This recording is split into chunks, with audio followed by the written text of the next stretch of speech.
вот поименно, пофамильно некоторых руководителей спросить такие вопросы. Ну, первый вопрос, Бахтыгар Габыч, к вам, как руководитель Госстрою. Вы несете ответственность? Да, нет, скажите. За строительство, да. Да. За приобретение нет. За что нет? Приобретение. Ну, это вопрос такой, знаете, разберется за приобретение, строительство, это в одном целом, тогда вы это постановление разделите на два от 2016 года, напишите здесь, вы за строительство несете, а за приобретение оборудования, материалов вы не несете. И постановление 2017 года, уважаемые коллеги, я хочу чуть-чуть зачитать, чтобы журналисты донесли людей полностью сведений. Постановление 2016 года написано: государственную архитектуру строительства жилищно-коммунальных хозяйств Кыргызской Республики выступить единым заказчиком по параллельному проектированию и конструкции Государственного исторического музея Кыргызской Республики, в установленном порядке произвести адаптацию рабочего проекта реконструкции музея. Как четко написано. Не написано же, вы за строительство, а за это кто-то другой будет нести. Так, Нурлан Касымбекович? Я считаю, закон и поднормативные акты, она для нас должен быть единым, уважаемые коллеги и юристы здесь присутствуют. Создать межведомственную конкурсную комиссию по определению генеральных подрядчиков. К вам вопрос, Бахтыгар Габыч. Назовите фамилию. Вы как руководитель должны создать межведомственную комиссию. Кто вошел в эту комиссию? Зачитайте должности, фамилии, кто. Раз следствие нам не могут сказать, что кто несет ответственность, вот давайте, кто комиссии определил этих всех. Дальше я вам скажу. Здесь написано: провести тендер комиссии согласно закона о государственной закупке работ, четко написано, товаров и услуги. Работа, которые ремонтируют, товары, которые мы покупаем, услуги, которые оказывают. Четко прописано в законе. Вы несете ответственность. Назовите комиссию. Фамильно. Состав комиссии. Состав комиссии, да? Вы должны были создать состав комиссии.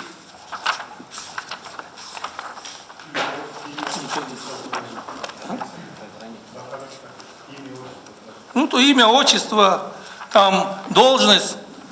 А еще?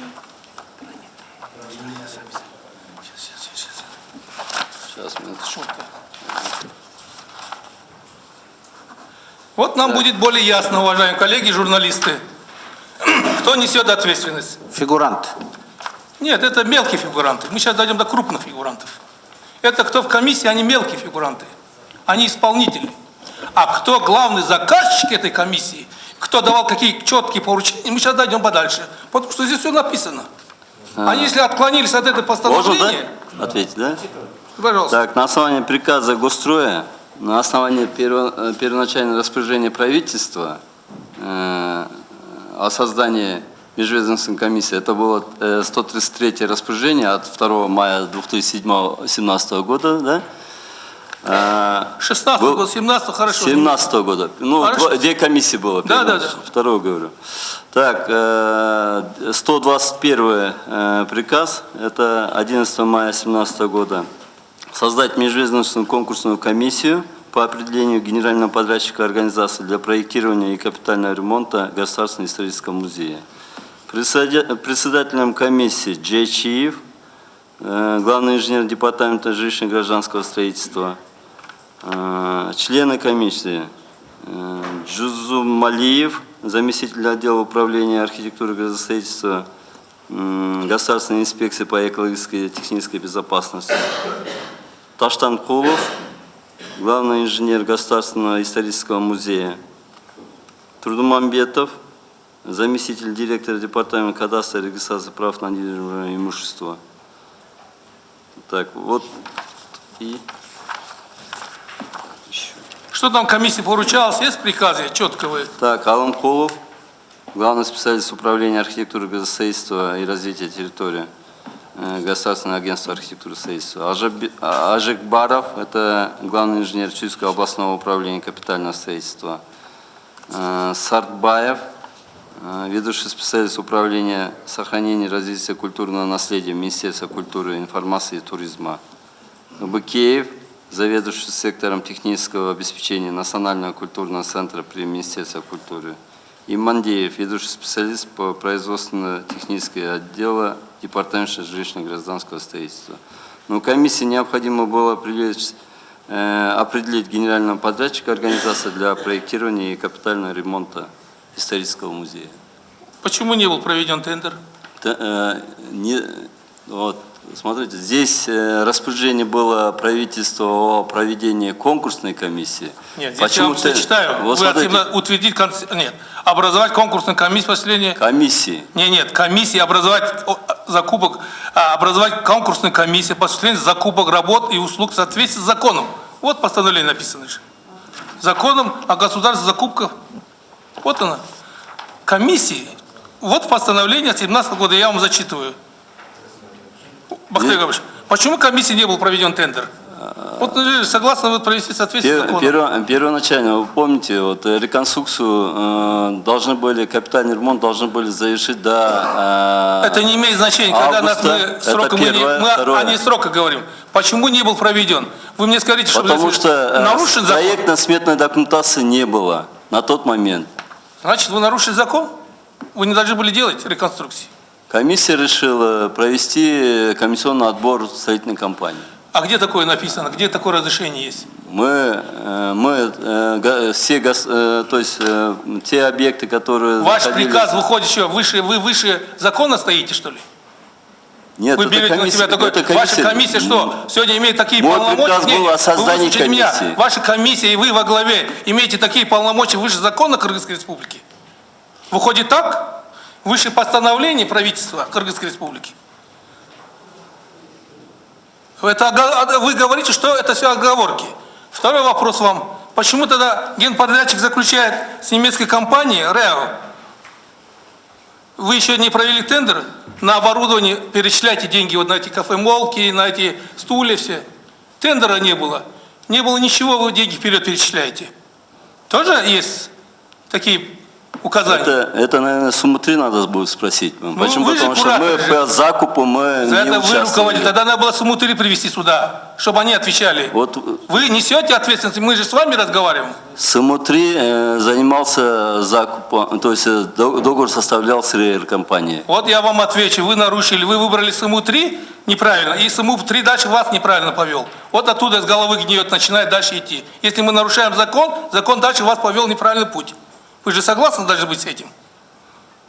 Это, я думаю, вы непосредственно вы несете ответственность. Бахтияр Габович, уважаемая Генеральная прокуратура, уважаемый АКС, непосредственно руководитель. В чем разница? Кульматов школу построил, деньги перечислили, его привлекли, правильно? Там тендер был, не был, тоже не был. Его же там фигурант сидит, потому что он мэр, он говорит, несет. А здесь чем разница в нем? Абсолютно нет. Одинаковые параллели. Здесь больше еще нанесен ущерб, несмотря на то. А вы говорите, нет фигурантов уголовного дела. Это несправедливо. Мы должны, у нас не должен быть двойного стандарта в любом деле. Раз мы, наш уважаемый президент сказал, боремся с коррупцией, мы должны четко вопрос ставить. Сегодня привели, хорошо, школу построили, нет тендера, есть мэр, пускай отвечает экс. Правильно. Кто там, генподрядчика тоже посадили? То правильно. Что сегодня у нас? Есть министр, сидит, пускай отвечает. Тендера нет, все, то же самое, одинаковое. Здесь еще ущерб больше нанесен. Музей – это духовно-культурное это место, где люди приходить будут наслаждаться, помнить историю Кыргызстана, а не подходить там, кто ходит в музей? Школьники, пенсионеры, туристы, сельчане наши приезжают из дальних регионов. Еще они будут кофе пить ваши, на это 150 стульев съест 100 тысяч, 50 тысяч сомов, и кофе за 200 тысяч сомов будет пить? А где билет стоит 50 сомов? Вы представляете, мы что делаем, Нурлан Хацбекович? Стыдно об этом говорить. Бахтияр Габович, четко здесь написано, вторым пунктом, Министерство культуры здесь присутствует. Создать Министерство культуры, утвердить концепцию, тематику, структуру новой экспозиции. Вы сделали это? В постановлении. Вы сделали концепцию, структуру и так далее? Нет. концепция боюнча уруксат берсеңиздер, тарых музейинин мурунку директоруна жооп берсин. Анткени бул концепцияны талкуулоодагы тарыхчылар, коомчулуктар өзгөлөр менен катышуусу менен талкууланган, башынан аягына чейин катышкан тарых музейинин директору өзү жооп берсин. Урматтуу жооп берип аткандар, кыска-кыска, Я вам задал вопрос. Я знаю, кому передать. Вы мне ответьте. Концепция была сделана, нет? Да, утвердили. Нет. Утвердили. Кем? Кем была разработана концепция? Разработана научным кругом, но после совещания в аппарате президента есть протокол совещания, чтобы там было четкое поручение утвердить концепцию Министерством культуры, что мы сделали. Вам и утвердить. А кем был разработан? Вы можете сказать? Разработан научная концепция с историками совместно и работниками музея с участием. Господин Секимов, вы здесь сами подписали, вы говорите одно, а пишете другое. Вот читаю ваше письмо, которое к нам на фракции пришел, что Министерство культуры было отстранено от концепции, что все руку взяли в аппарате президента, они утверждали концепции и так далее. И это все. И вы пишете, и немецкая компания, представляете, по культуре Кыргызстана и истории, немецкая компания разработает концепции, уважаемые коллеги. Они лучше наших специалистов знают. Вот каких лошадей покупать, вот таких. Следствие. Вот такие вот эти все устанавливают такие всякие ерунду за такие цены. Вот, господин Секимов, за вашим подписью, я сейчас не хочу зачитывать, времени отнимать не хочу. Да, как я подтверждаю, что письменно я вам давал, несколько раз обсуждался в аппарате президента, а потом нам дали поручение, и мы приказом министерства утвердили. Да, вы были самоотстранены, и руководство музея были отстранены, все занимался Госстрой и кое-кто еще сверху. Если можно добавить директор музея, если можно. Не, я дойду до музея, я сам знаю, кому задать вопрос. Вы меня извините, конечно. Вам задали вопрос, вы мне за это отвечайте, пожалуйста. Следующий вопрос вот такого характера. Вот Мира Карабаева, почему вы не допросили? Как она по поручению Фарида Ниязова могла ехать, случайно быть тогда в Германии, заехать в этой компании и подтвердить, что это немецкая компания, что она может здесь делать. Лучше нее никто в мире и музее не делает. Да давайте мы какие деньги не заплатим. Знаете, что сделает нам? Почему вот это она руководила? Почему по поручению Фарида Ниязова она заезжает случайно туда? Вот откуда все идет. Это надо более глубже смотреть. Вот вам и концепция, вот вам и экспозиция и так далее, структуры музея. И результат сегодняшнего дня. Что бы мы здесь ни говорили, что бы мы ни делали, нарушен закон о государственной закупке. Не было тендера, все, безоговорочно, без капитуляции, все виноваты в этом отношении. Кто принимал участие и в устной форме, как руководители, и как должностные лица, и так далее, и кто сам в комиссию входил. Все, нет вопросов. А мы сегодня что-то еще приходим, пытаемся оправдываться в этом направлении, который государству нанесен неощутимый ущерб такого громадного характера. Второе. Мы говорим по граниту. Бахтыгар Габышевич, какое имел право СМУ-3 у себя хранить?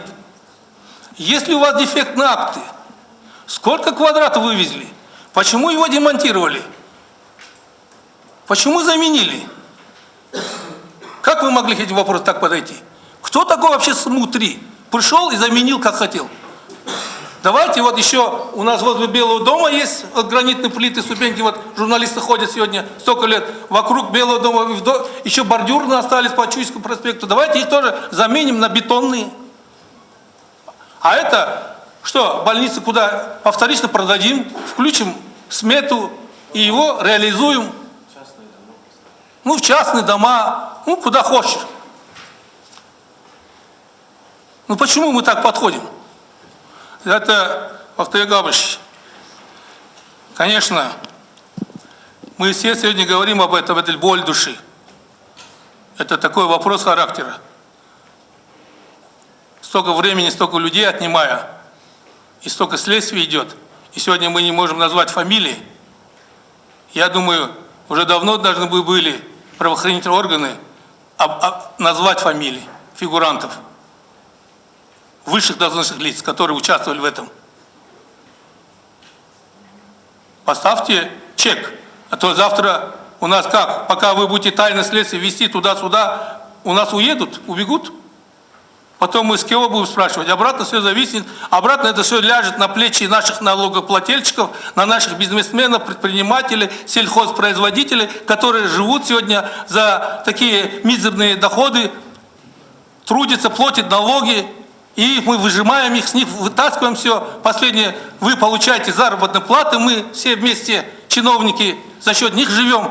И мы сегодня, не угрызая совести, перед всем народом, перед телевидением, мы говорим, это было так, мы отобрали вот так, смотри определил немецкую компанию субподрядчиком, завезли мебель, захотели деньги, перечислили, а ни тендера нет, ни сметы нет, ни проектно-сметной документации, ни экономического анализа нет регулятивного. Все, мы все сделали, все. Вот музей и заявляет Мира Карабаева, не стыдно, такого музея в Центральной Азии нет, такого денег в Центральной Азии никто не платил.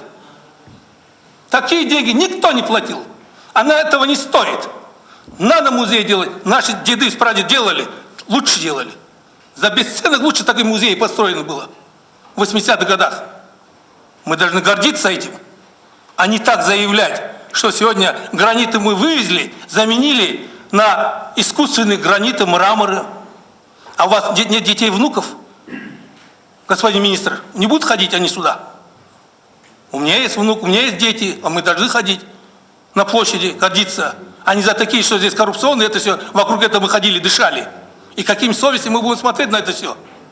Зрята Бахтай Габыш, уважаемые коллеги, видите, постановление полностью игнорировано, закон полностью нарушено, коррупция полностью факты налицо, сегодня нести должны ответственность. И эти вопросы, уважаемый правоохранительный округ Генеральной прокуратуры во главе, вы не должны так оставить. Будет сегодня говорить Шахмаматов или Сулейманов, кто другой, пускай о нас плохо думает, но у нас должна быть всегда гражданская позиция и совесть в этом отношении. Спасибо.